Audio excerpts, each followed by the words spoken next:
joined the church in January, which was a really high point for us. We have been welcomed with open arms and put to work, which is exactly what we needed. We needed to be put to work. We felt like we didn't have a place to be servants, God's servants. So here we are, and we're very happy, both of us. I will tell you, though, I wasn't Methodist when I was born. My parents were both Catholic, so there was no question that you'd be baptized Catholic. And so that's what happened, and I was very happy. I embraced my Catholic school, and I was taught by an order of nuns, the Sisters of Charity of the Incarnate Word. I loved their outfits, their habits. I thought they were just the coolest thing I'd ever seen. I aspired to be a nun for a very, very brief period of time because I thought it would be cool to be a bride of God.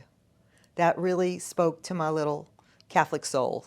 My parents were very good about taking us to church. As life went on, I made my communion, my confirmation. I was married in the Catholic Church. That did not work out. It was not a good marriage. And back in those days, marrying in the Catholic Church held a different feel than it does now. And I was married for 3 years, and I had a little boy. My husband left, so I was on my own.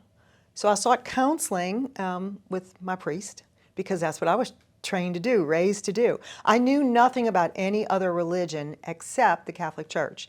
So I was very interested in what he would help me find my way for the rest of my life. I was really young. A couple of years later, I met this wonderful man who I'm still married to, and we'll be married 50 years in January. So that counseling was excellent, except he didn't tell me I should find a Catholic husband.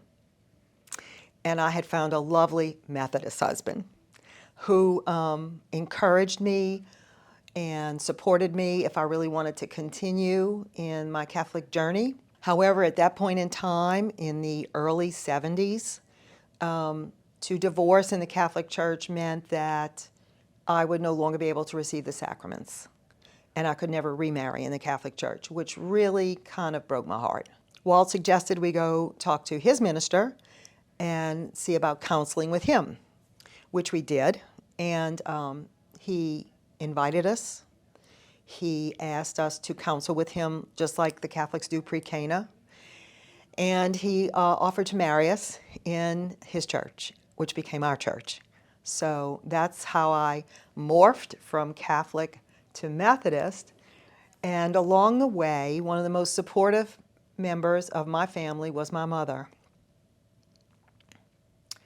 And since it's Mother's Day, I feel moved to talk to moms in general. I had great role models. My mothers, my grandmother, my aunts. These were wonderful, stable women. Not everybody has that. I also believe that I know all women can't biologically have a child, and I actually think that's part of God's plan, because I think all those other wonderful women out there who can't maybe have a child of their own flesh and blood, have become for me, and I think for many children, what I call the backup mamas. I truly believe some of the best mentors in my life have been women that I am not related to.